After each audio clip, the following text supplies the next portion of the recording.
अब हम चलते हैं हमारे नए टॉपिक की तरफ। इसका नाम है ग्राफिकल रिप्रेजेंटेशन ऑफ मोशन, यानी कि अब मोशन के कई सारे पॉइंट को हम ग्राफ से समझते हैं। इसमें पहला पॉइंट हमें दे रखा है डिस्टेंस टाइम ग्राफ, यानी कि हम डिस्टेंस टाइम के ग्राफ को हम समझेंगे। इसमें देखिए हमने क्या लिखा हुआ है, the distance time graph of a body moving at uniform speed is always a straight line. यानी कि अगर कोई भी ऑब्जेक्ट की स्पीड जो है अगर यूनिफॉर्म है तो उसका जो ग्राफ बनेगा वो ग्राफ बनेगा स्ट्रेट लाइन ग्राफ। ये आप देखिए ये ग्राफ जो है ये यूनिफॉर्म स्पीड को शो कर रहा है। ये हमारा टाइम हो गया, ये हमारा डिस्टेंस हो गया, और ओ ए पॉइंट जो है हमारा यूनिफॉर्म स्पीड हो गया। यानी कि डिस्टेंस टाइम ग्राफ से अगर मुझे यूनिफॉर्म स्पीड को समझना है तो हमें एक स्ट्रेट लाइन ग्राफ बनाना पड़ेगा। यानी कि टाइम इंटरवल के साथ साथ हमारी speed according to time increase हो रही है, यानी कि स्ट्रेट लाइन ग्राफ हमारा बनेगा। यानी कि जो हमारी स्पीड है वो यूनिफॉर्म है, एक जैसी ही है, एक समान ही है, इसलिए हमारा जो ग्राफ बनेगा वो बनेगा यूनिफॉर्म स्पीड का ग्राफ। आगे क्या लिखा हुआ है, and moving at non uniform speed is a curve line. यानी कि अगर हमारा ऑब्जेक्ट जो है वो नॉन यूनिफॉर्म स्पीड से चलेगा या नॉन यूनिफॉर्म स्पीड को शो करेगा तो उसका रिप्रेजेंटेशन हम नॉन यूनिफॉर्म स्पीड या फिर कर्व ग्राफ से शो करेंगे। आप यहाँ पर देखिए हमने एक कर्व बना रखा है, यानी कि स्टार्टिंग टाइम पर जो ऑब्जेक्ट की स्पीड जो है वो कम थी, लेकिन जैसे जैसे टाइम बढ़ा वैसे स्पीड बढ़ गई। अब ऐसा भी हो सकता है कि टाइम के साथ में स्पीड उसकी कम हो जाए, तो यानी कि नॉन यूनिफॉर्म स्पीड जो ग्राफ बनेगा हमारा वो हमारा बनेगा कर्व लाइन ग्राफ। क्यों? क्योंकि हमारा जो ऑब्जेक्ट है उसकी जो स्पीड है वो नॉन यूनिफॉर्म है। नॉन यूनिफॉर्म मतलब कम ज्यादा है, अकॉर्डिंग टू टाइम इंक्रीज नहीं कर रही है, इसलिए नॉन यूनिफॉर्म स्पीड का ग्राफ हमारा बनेगा कर्व लाइन का। और अगर हम बात करें यूनिफॉर्म स्पीड की तो यूनिफॉर्म स्पीड का ग्राफ हमारा बनेगा स्ट्रेट लाइन ग्राफ। अब हम बात करते हैं सेकंड टाइप के ग्राफ की, स्पीड टाइम ग्राफ, जिसको हम वेलोसिटी टाइम ग्राफ भी बोलते हैं। इसमें पहला पॉइंट है स्पीड टाइम ग्राफ या वेलोसिटी टाइम ग्राफ अलग अलग टाइप के होते हैं। इसमें पहला जो ग्राफ है वो है when the speed remain constant, यानी कि ये उस प्रकार का ग्राफ बनेगा जिसमें ऑब्जेक्ट की जो स्पीड है वो कांस्टेंट रहेगी। कांस्टेंट स्पीड को हमने पहले भी समझा था कि यदि कोई ऑब्जेक्ट है, वो ऑब्जेक्ट मोशन में है, ट्रेवल कर रहा है, मान लीजिए फर्स्ट आवर में उसने 60 किलोमीटर ट्रेवल किया, दूसरे आवर के अंदर भी 60 किलोमीटर ट्रेवल किया, तीसरे आवर के अंदर भी उसने 60 किलोमीटर ट्रेवल किया, यानी कि टाइम जो बढ़ रहा है उसके साथ साथ उसकी जो स्पीड है वो भी क्या है, कांस्टेंट है। तो उसको रिप्रेजेंट करने के लिए हमें कांस्टेंट स्पीड का ग्राफ बनाना पड़ेगा, जिसको हम बोलेंगे स्पीड टाइम ग्राफ। इसमें आप देखेंगे कि यहाँ पर A से B तक एक स्ट्रेट लाइन जा रही है, एक सीधी लाइन जा रही है जो ऑब्जेक्ट की कांस्टेंट स्पीड को शो कर रही है। ये स्पीड है और ये टाइम है। OC जो है ये टाइम है, OA जो है आपकी स्पीड है, लेकिन स्पीड इस ऑब्जेक्ट की कांस्टेंट है। अगर मुझे यहाँ से इसका फॉर्मूला अगर बनाना हो और अगर मुझे किसी ऑब्जेक्ट की यहाँ से डिस्टेंस को निकालना हो, जैसे कि आपको पता है कि स्पीड का जो फॉर्मूला होता है वो होता है डिस्टेंस अपॉन टाइम, लेकिन अगर मैं यहाँ से डिस्टेंस को निकालूंगा तो मुझे क्या करना पड़ेगा, डिस्टेंस निकालने के लिए स्पीड इनटू टाइम को मल्टीप्लाई करना पड़ेगा। अब स्पीड जो है वो है मेरी OA और टाइम जो है वो है मेरा OC, यानी कि डिस्टेंस को मैं S से शो कर देता हूं। स्पीड जो है मेरी OA और टाइम जो है मेरा OC, यानी कि OA को मल्टीप्लाई किया OC से। अब अगर आप इसको ध्यान से देखोगे तो ये OABC एक रेक्टेंगल बना हुआ है, OABC एक रेक्टेंगल बना हुआ है।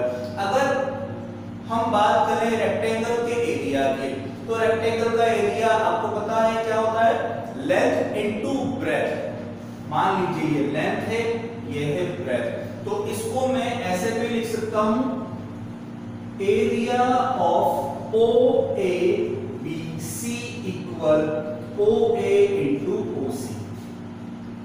Area of O A B C equal O A into O C, यानी कि इस रेक्टेंगल का एरिया होगा डिस्टेंस के इक्वल, जिसकी वैल्यू है ओ A multiply O C.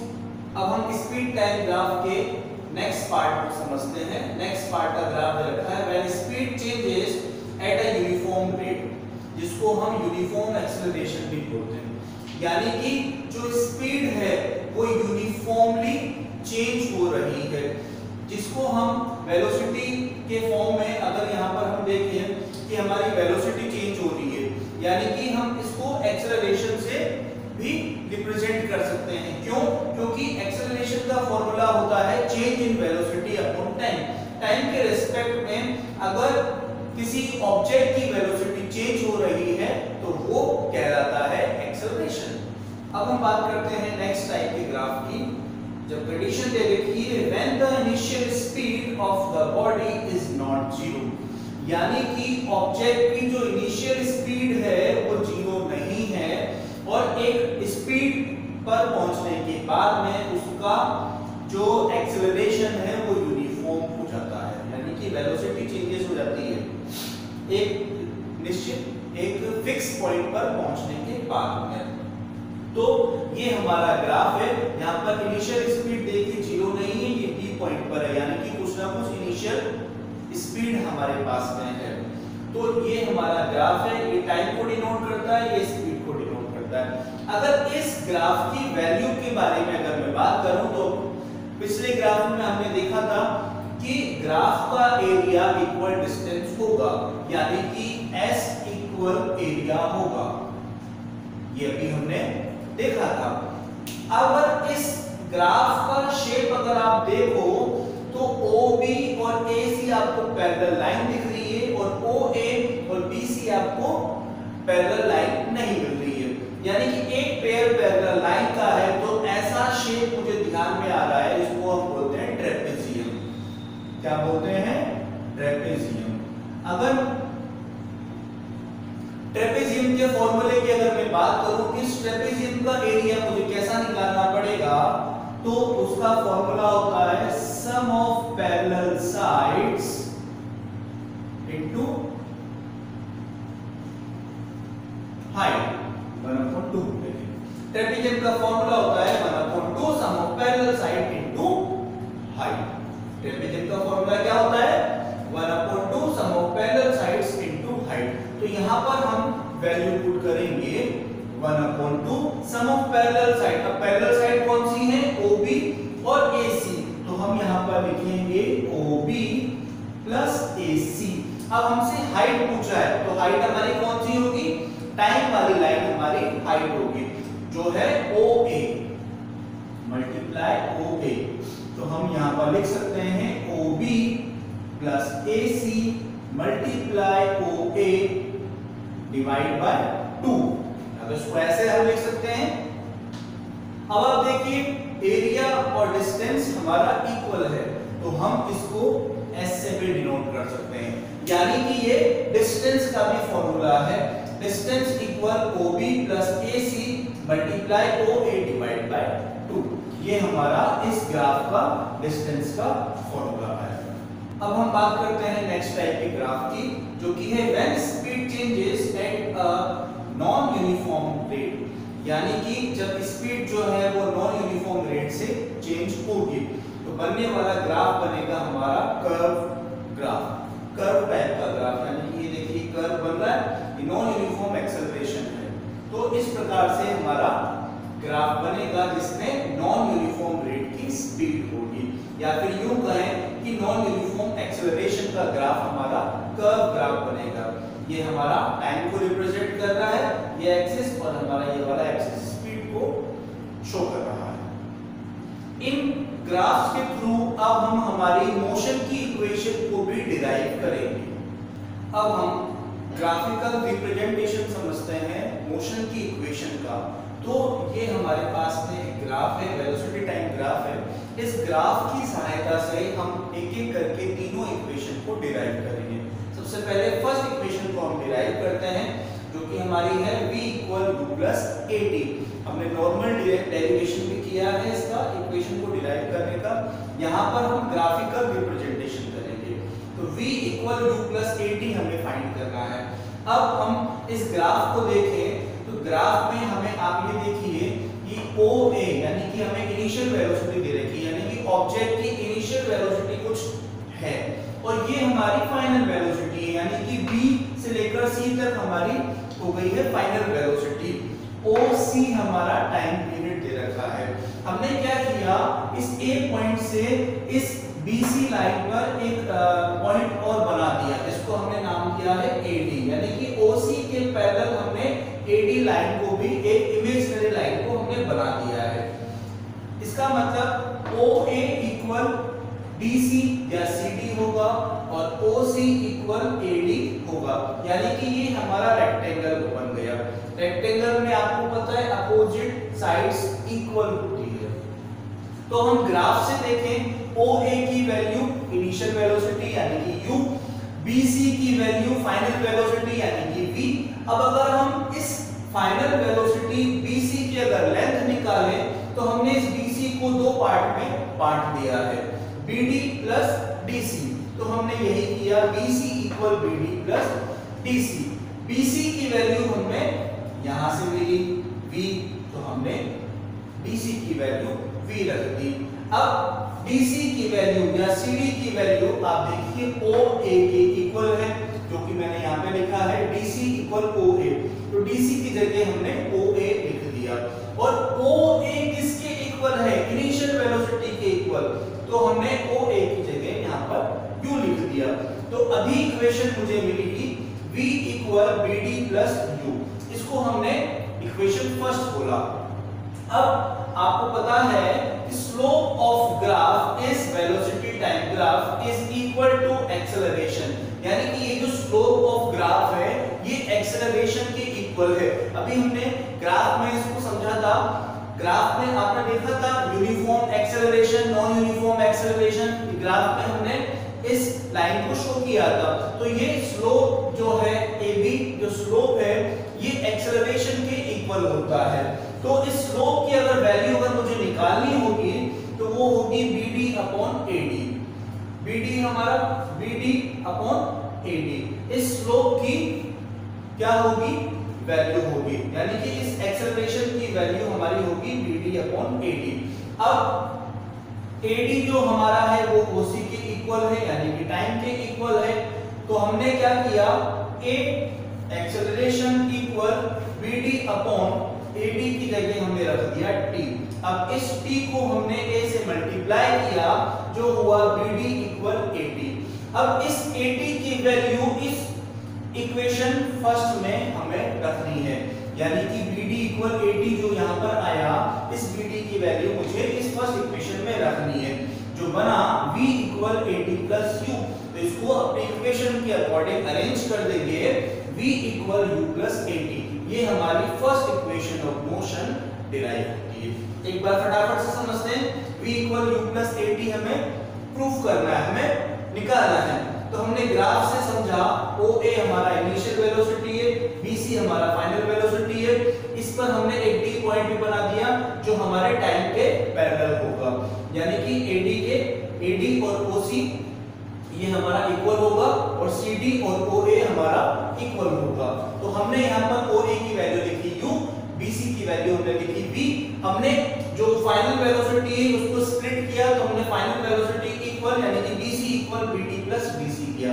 BC की वैल्यू हमने रखी V और DC की वैल्यू जो OA के इक्वल है हमने रखी U, यानी कि अभी तक हमें यहाँ पे इक्वेशन मिली V = BD + U। अब हमने ये देखा कि जो ये हमारा स्लोप है, स्लोप जो है उसको हम एक्सेलरेशन के इक्वल भी बोलते हैं, यानी कि जो हमारा वेलोसिटी टाइम ग्राफ है या हम स्पीड टाइम ग्राफ की बात करें तो ये जो स्लोप है ये हमारा एक्सेलरेशन के इक्वल है। अगर मुझे इस स्लोप AB की वैल्यू निकालनी है तो वो रेशियो होगा BD और AD के इक्वल, यानी कि जो एक्सेलरेशन होगा मेरा वो BD और AD का रेशियो होगा। BD की वैल्यू मुझे पता नहीं है, मुझे निकालनी है। AD मेरा OC के इक्वल है, टाइम के इक्वल है। तो यहां से मुझे क्या मिला, A equal BD upon T। T को मैं क्रॉस मल्टीप्लाई करता हूं तो यहां से मेरी BD की वैल्यू आ गई। अब BD की वैल्यू इस फर्स्ट इक्वेशन में अगर मैं रखूंगा तो यहां पर मुझे मिला V equal AT plus U। इसको इक्वेशन के अकॉर्डिंग हमने अरेंज कर लिया तो हमें मिला V equal U plus AT। ये हमारी फर्स्ट इक्वेशन ऑफ मोशन हमने ग्राफिकली ग्राफ से डिराइव कर ली। अब हम बात करते हैं सेकंड इक्वेशन ऑफ मोशन की। हमें second equation of motion graphically proof करना है। ग्राफ के अकॉर्डिंग हमें सेकंड इक्वेशन ऑफ मोशन को डिराइव करना है। सेकंड इक्वेशन ऑफ मोशन क्या होती है, s equal ut plus 1/2 at square. हमें ग्राफिकली इसको प्रूफ करना है। s होती है डिस्टेंस। अगर मैं इस ग्राफ के अकॉर्डिंग अगर ये बात करूं कि मुझे डिस्टेंस कितना ट्रैवल करना पड़ा, यानी कि इस ग्राफ में मुझे कितना डिस्टेंस ट्रैवल करना पड़ेगा, तो मैं लिखूंगा एरिया ऑफ OABC, यानी कि OABC का मुझे एरिया निकालना पड़ेगा। तो अगर आप इस ग्राफ को ध्यान से देखेंगे तो इस ग्राफ को हमने दो शेप में बना रखा है। पहला शेप तो है रेक्टेंगल, दूसरा शेप है ट्रायंगल।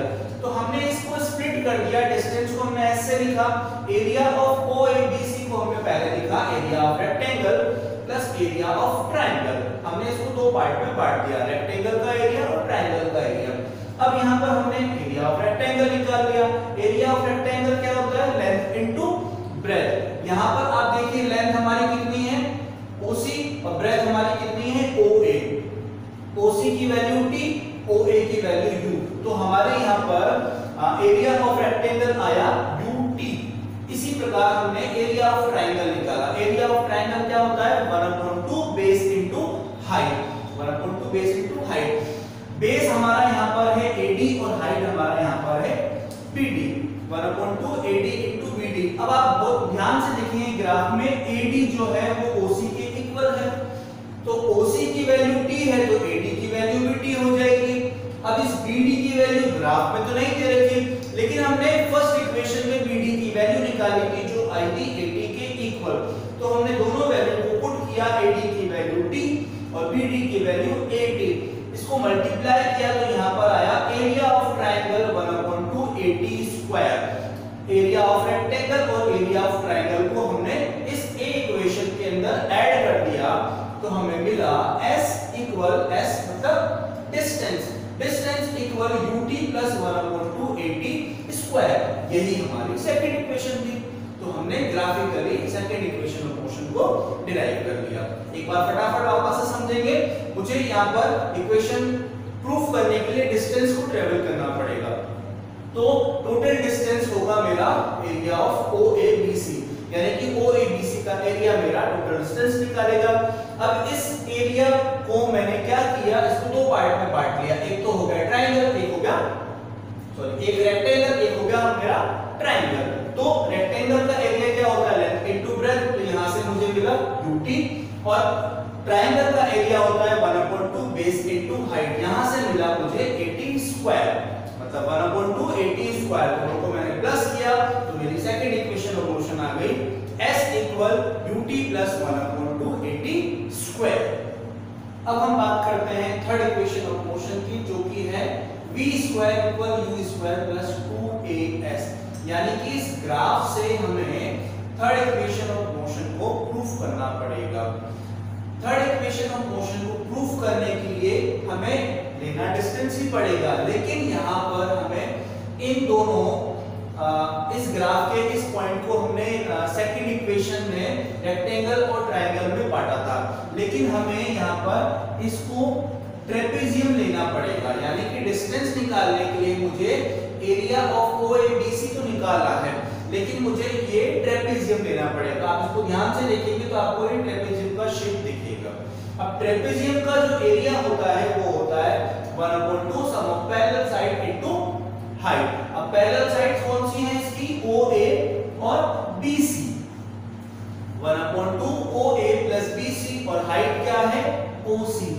एरिया डिस्टेंस के इक्वल है तो हमने यहाँ पर लिख दिया S, यानी कि मेरे पास आया s equal 1/2 OA plus OB multiply OC। अब हमने वैल्यू को पुट किया। OA की वैल्यू है u जो कि है इनिशियल वेलोसिटी, BC की वैल्यू है v जो कि है फाइनल वेलोसिटी, और OC जो कि है हमारा टाइम, इसकी वैल्यू को हमने रखा।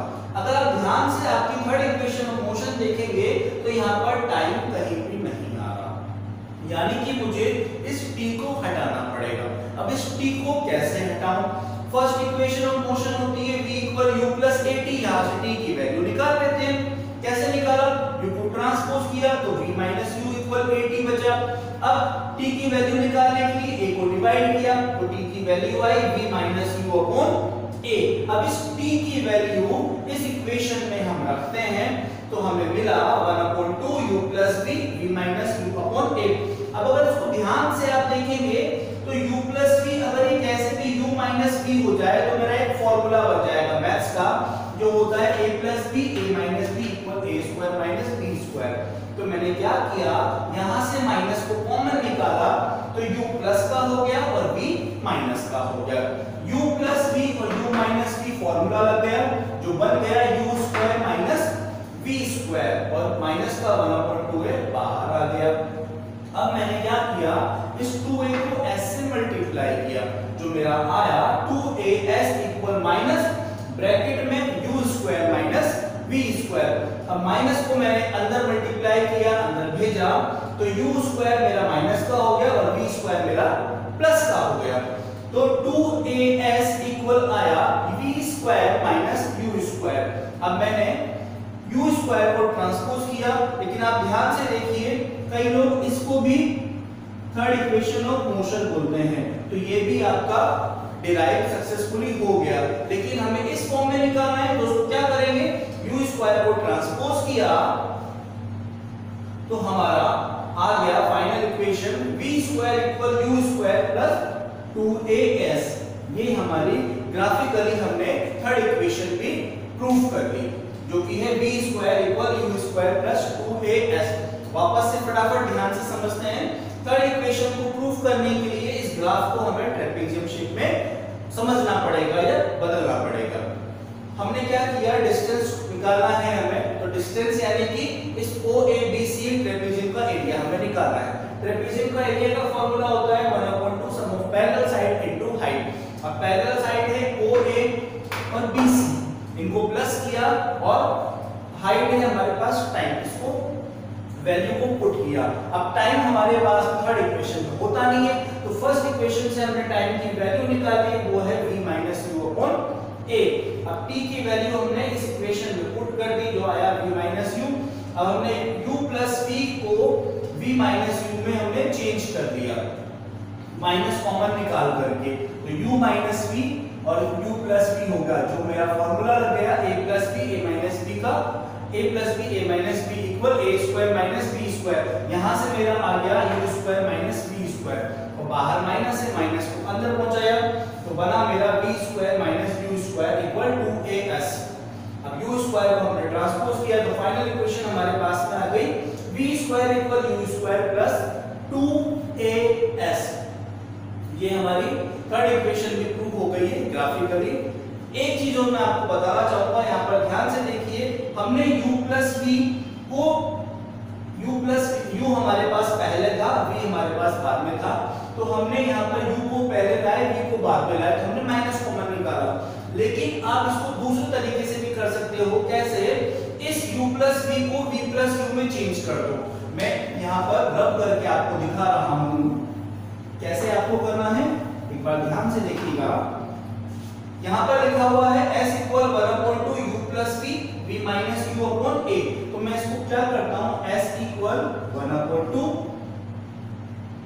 v plus u v minus u। ये u प्लस v था, इसको मैंने v प्लस u कर दिया, कोई फर्क नहीं पड़ेगा। a प्लस b या b प्लस a बात एक ही है अपॉन a। अब a plus b a minus b मेरे पास में फॉर्मूला है, a plus b a minus b का फॉर्मूला क्या होता है, a square minus b square. तो s equal 1/2a b square minus u square मेरा आया। 2a को हमने s से मल्टीप्लाई किया square minus Q square, transpose करके मेरे पास में फाइनल इक्वेशन आई v square equal u square plus 2as। ये आपकी third equation of motion graphical derive हो गई। अब हमारा नेक्स्ट टॉपिक है यूनिफॉर्म सर्कुलर मोशन, यानी कि डेफिनेशन से समझते हैं, when an object moves in a circle it is called circular motion और कॉल्ड यूनिफॉर्म सर्कुलर मोशन, यानी कि कोई भी एक ऑब्जेक्ट एक सर्कल में मूव कर रहा है तो उस पे लगने वाला मोशन सर्कुलर मोशन होगा, और स्पीड अगर यूनिफॉर्म है तो हमारा वो मोशन कहलाएगा यूनिफॉर्म सर्कुलर मोशन। यानी कि कोई भी ऑब्जेक्ट एक सर्कल में अगर मूव कर रहा है, जैसे कि सन और मून अर्थ के चारों तरफ क्या करते हैं, सर्कुलर ऑर्बिट में घूमते हैं, तो वो भी कहलाएगा सर्कुलर मोशन। ऑब्जेक्ट अगर सर्कुलर पाथ में या सर्कुलर ऑर्बिट में अगर मूव कर रहा है तो उस पे लगने वाला मोशन सर्कुलर मोशन होगा, और स्पीड अगर यूनिफॉर्म है तो वो यूनिफॉर्म सर्कुलर मोशन हो जाएगा। अगर हम बात करें इसके फॉर्मूले की तो v equal to pi r upon t होता है। v हमने यहाँ पर ली है स्पीड, यानी कि यूनिफॉर्म सर्कुलर मोशन की जो स्पीड है वो हमने ली है v।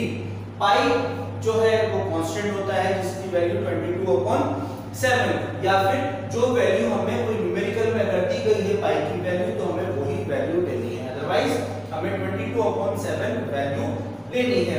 r है रेडियस ऑफ सर्कुलर पाथ, यानी कि जो सर्कुलर ऑर्बिट है सर्कुलर पाथ है उसकी रेडियस क्या है वो है r, और टाइम है time taken for one round of path, यानी कि उस सर्कुलर पाथ में एक चक्कर लगाने में हमें कितना टाइम लग रहा है वो रिप्रेजेंट करेगा हमारा टाइम। इस फॉर्मूले से हम अगर हमारा कोई न्यूमेरिकल आता है